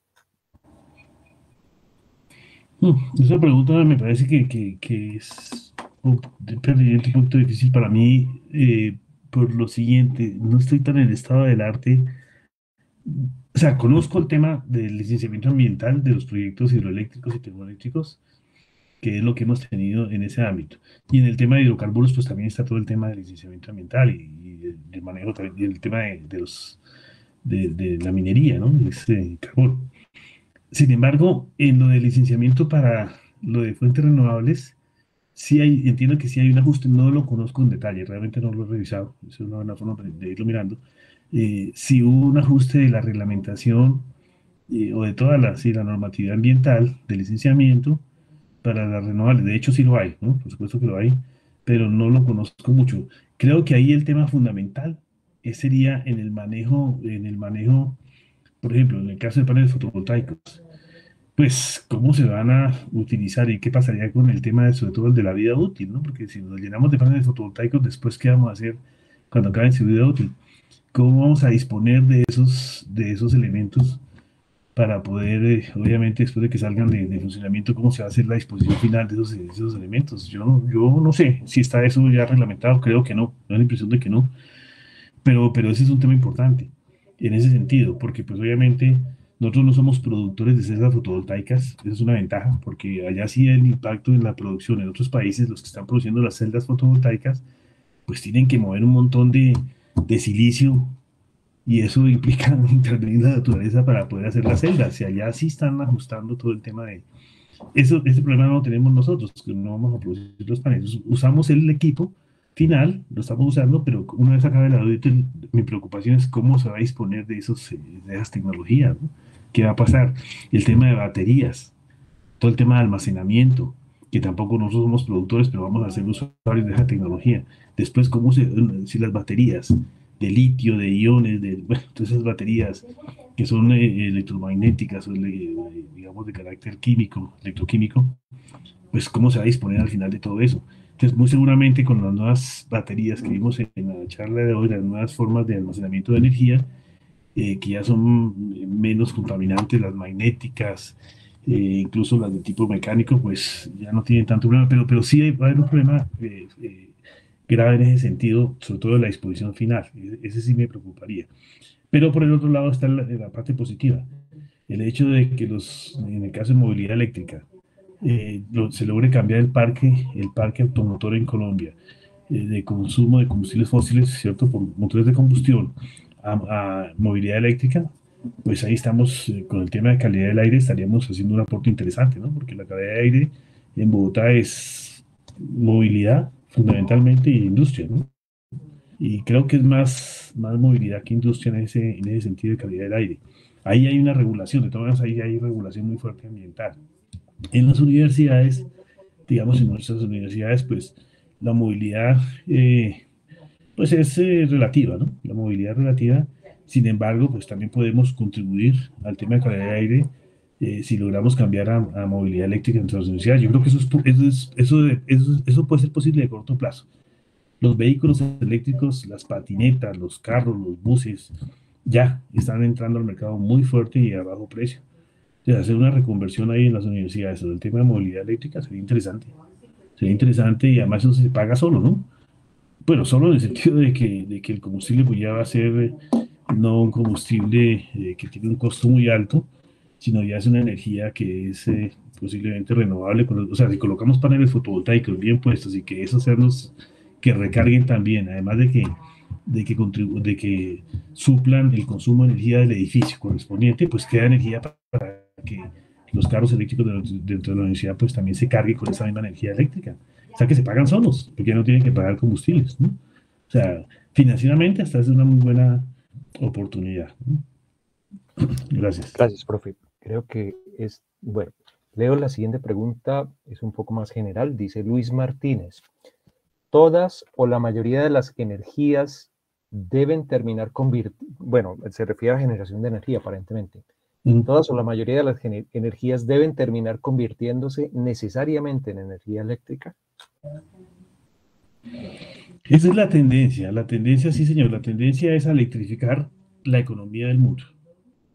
¿Por qué? Porque obviamente es limpia, es de más fácil transporte y distribución. En ese sentido. Sin embargo, ahora se está discutiendo, por ejemplo, el tema del hidrógeno, ¿no? El hidrógeno, pues el hidrógeno verde o el hidrógeno azul, pues se está viendo como una oportunidad interesante de aprovechamiento. Por ejemplo, en el caso de los embalses eléctricos, embalses de producción de energía eléctrica, pues ya no sean embalses para producir electricidad, sino para producir hidrógeno, y con el hidrógeno yo puedo transportarlo y producir electricidad en los sitios de consumo. Entonces, que eso hace que sea más eficiente todo el sistema y más económico. Entonces, en ese ámbito, yo creo que la tendencia sí es a la descarbonización con el tema de movilidad eléctrica, ¿cierto? Que pase de combustibles fósiles a eléctricos toda la movilidad a nivel mundial, y la generación de energía eléctrica que sea también con fuentes renovables, ¿no? Con fuentes renovables. Por ejemplo, las PCHs. Mire, acabamos de terminar un proyecto muy grande en la empresa de Acueducto de Bogotá. Bueno, yo fui parte de la empresa en un tiempo, en una gerencia. Sin embargo, pues ahora, pues como consultor y con la universidad hicimos un proyecto muy interesante para aprovechar la caída desde Chingaza, del parque Chingaza, que es una cosa interesante, muy valiosa para la ciudad y para el país. Pero de Chingaza tomamos el agua nosotros, y el río Tibitoc, y el río Bogotá, allá en Tibitoc, antes de contaminarse, y ahí tomamos otro porcentaje del agua que consumimos en Bogotá. Claro, la diferencia de altura entre Chingaza y Bogotá implica tener toda la energía potencial del mundo para pequeñas centrales hidroeléctricas, y ahí diseñamos con unas 5 centrales hidroeléctricas, y en la distribución del agua, por microgeneración, también se encontró un potencial de producción de energía eléctrica. Esas, por ejemplo, es una solución buenísima para Bogotá, porque la empresa de acueducto ya no va a requerir comprar tanta energía eléctrica para su proceso, sino que ya la autogenera, ya es un autogenerador y puede vender excedentes al sistema. Y ahí estamos contribuyendo a que, pues obviamente, sí que estamos en el ámbito de electrificación, por supuesto, pero aprovechando un recurso que pues está ahí y no requiere mayor intervención, ¿no? O sea, no hay que cambiar el caudal de los ríos o de las fuentes de agua, sino que sencillamente es aprovechar la caída de agua que viene para agua potable, para consumirla aquí en Bogotá. Entonces, sobre la caída de agua se hacen poner una turbina, obviamente una infraestructura civil, pero ponen la turbina y sigue cayendo el agua potable y se aprovecha para tener energía mecánica y después tener electricidad. Entonces, esas son soluciones que se pueden hacer y que de hecho el acueducto Bogotá lo tenía. Desde hace años tiene unas pequeñas centrales hidroeléctricas, EPM también allá en Medellín tiene unas pequeñas hidroeléctricas, pero ya con la transición actual, que tiene incentivos tributarios, hace que estas empresas empiecen a verlo como una oportunidad también de negocio, ¿no? Siendo empresa pública, porque ya no tienen que comprar energía al sistema y eso hace que la tarifa de agua sea más barata. Entonces me parece que eso es sostenible, ¿no? Completamente. Muy amable, profe. Sí, yo estoy de acuerdo, la sostenibilidad ambiental debe redundar en sostenibilidad financiera. Debe notarse. Tengo dos preguntas más, profesor. Sí. Pregunta María Piñacue.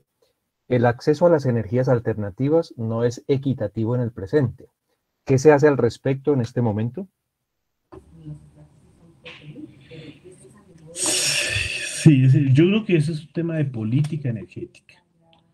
De política energética. ¿En qué estado está la política energética en este momento en Colombia? La política energética está orientada a impulsar las fuentes renovables y la eficiencia energética. En el caso de la, digamos, de la política que cambió, a ver, miramos un poquitico rápidamente eso, es decir, el sector energético en general tiene tres grandes componentes. Uno es el sector eléctrico, que creo que es el que estamos hablando.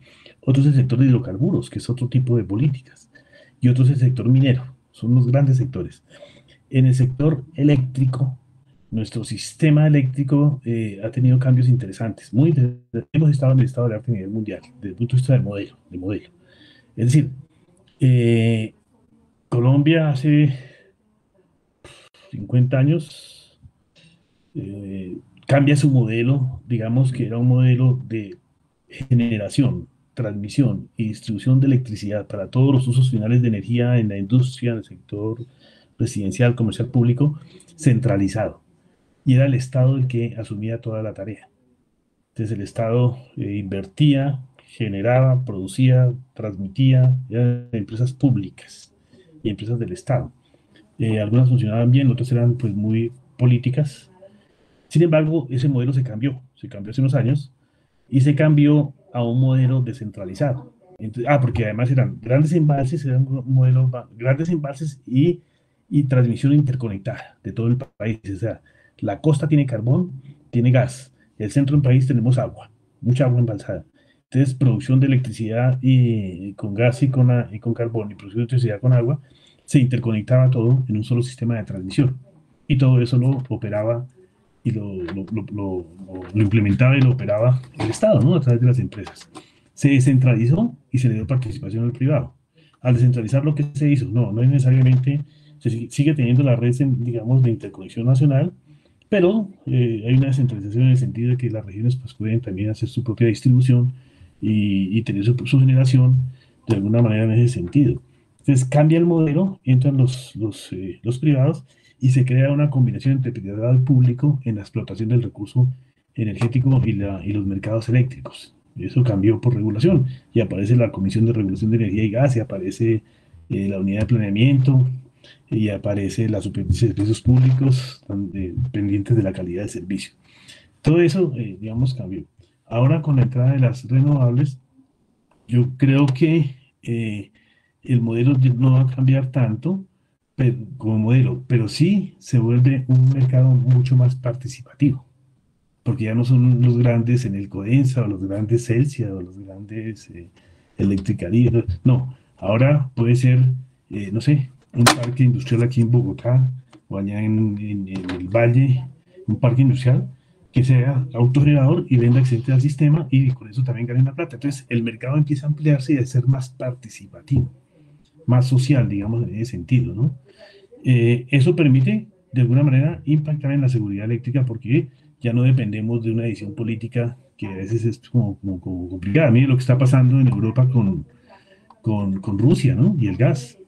Es complicado porque se apropia, Rusia es el dueño del gas y cuando quiere apretar a Europa, pues le sube la tarifa y los apretó, punto. En ese sentido. Y lo mismo ocurría aquí en Colombia, ahora no. Ahora con esta transición hay más participación del mercado, o sea, del usuario final. Y eso hace que cambien los modelos, digamos, de política, de regulación y los modelos de mercado, ¿no? En ese sentido. Gracias. Muy amable, profe. Llegamos a la última pregunta. Dice alguien cuyo usuario aparece como biólogo UN. Dice, el observatorio o el centro de excelencia que usted mencionó tendría en consideración estudiar los cambios de paradigma que se requerirían para consumir menos energía o para consumir la energía generada de otras maneras. Sí, el observatorio lo que haría es observar mediante ejercicios de vigilancia tecnológica y de prospectiva. Va a recoger muchísima información de lo que está pasando a nivel mundial y lo que está pasando en el país. Y con base en eso, da lineamientos, ¿cierto? En ese sentido, ese es el alcance del observatorio. Para el caso que usted dice, da lineamientos para que el Ministerio de Minas y Energía, el Ministerio de Medio Ambiente, el Ministerio de Desarrollo, pues tomen decisiones con respecto a la transición energética y su uso final. Entonces, el observatorio no va a incidir porque pues es sencillamente pues recomienda, no es una entidad digamos decisoria, sino que recomienda con base en información, en ese sentido. Entonces, desde ese punto de vista, el observatorio se constituye en una fuente de información para la toma de decisiones a nivel político, la toma de decisiones a nivel empresarial y la toma de decisiones a nivel de los usuarios finales. O sea, cosa que no ocurre cuando no hay un observatorio, porque la información que hay, pues está dispersa.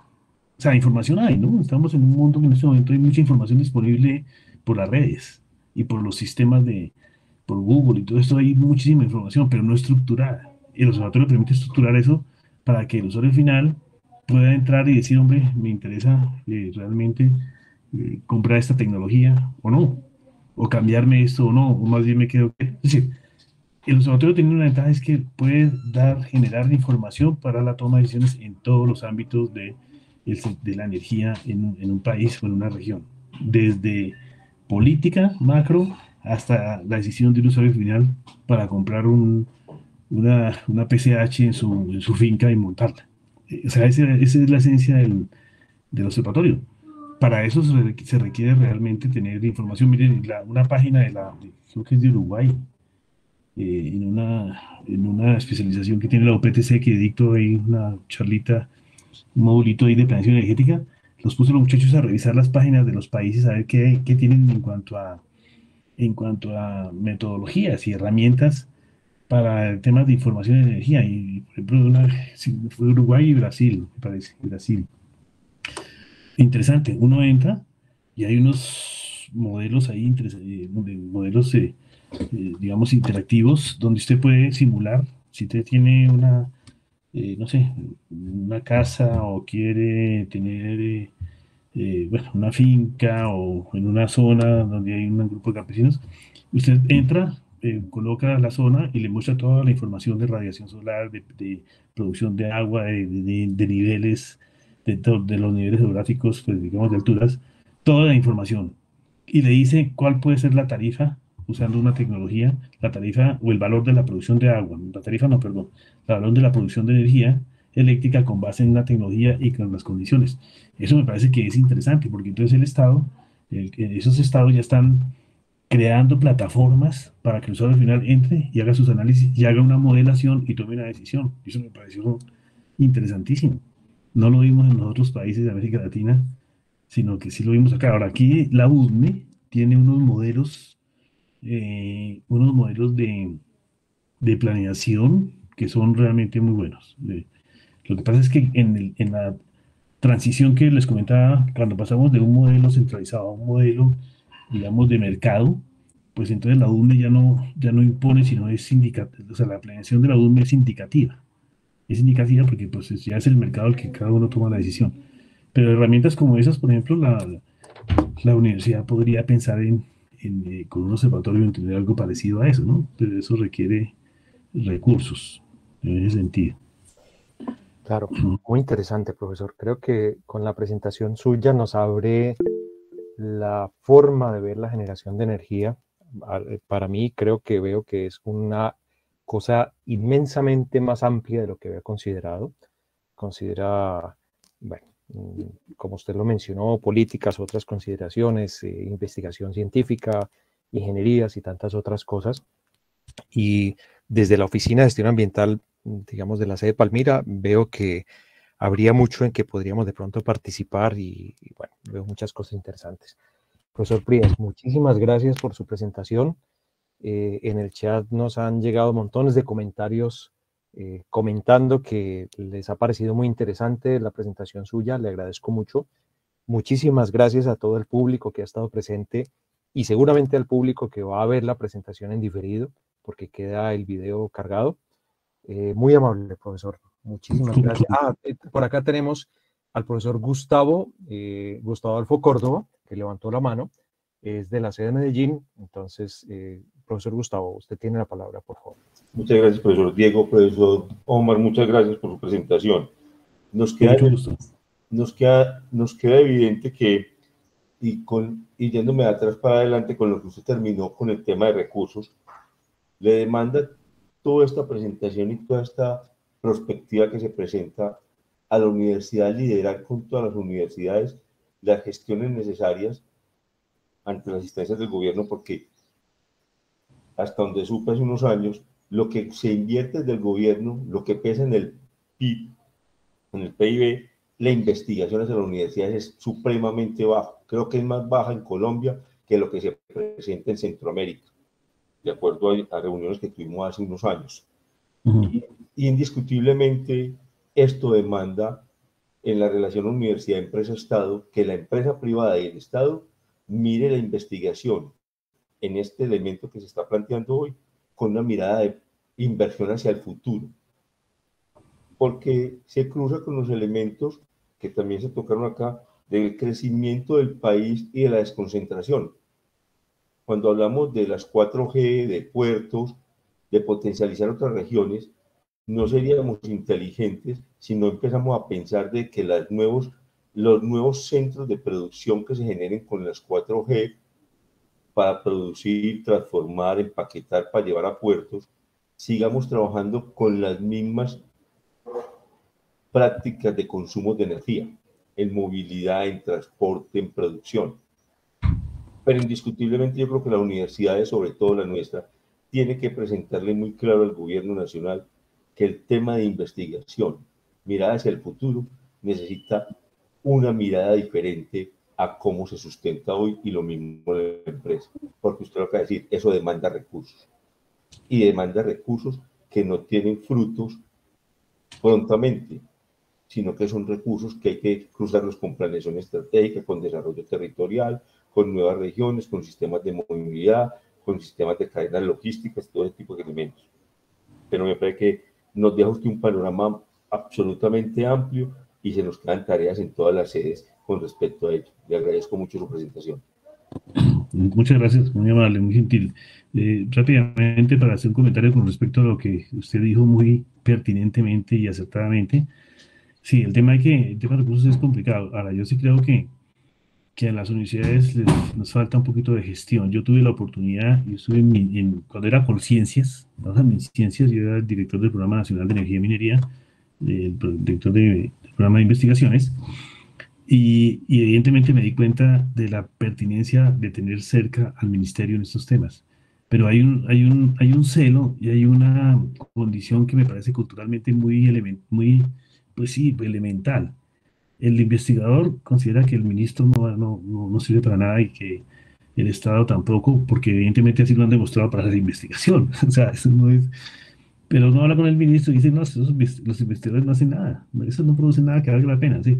O sea, ese tipo de situaciones lo digo de manera un poquito así, muy coloquial, y es que de verdad, eso está pasando y hay que juntarlos a los dos. Yo tuve la oportunidad de juntar al ministro Mejía con la investigación, es decir, lo llevé al consejo del programa y casi que pero que tuve una directora que era de los Andes, de un hombre, ella historiadora, que yo le dije, mire, no, tenemos que trabajar con el ministro. O sea, el ministro es el que tiene que definir las políticas de investigación, las políticas generales, ¿no? Porque pues se supone que el ministro es el que maneja el tema energético del país. Nos sentamos con el ministro Mejía y le dije, mire, usted es el responsable de la investigación del país. Dijo, no, yo no, son los investigadores de la universidad. Le dije, no, porque usted es el que tiene la plata.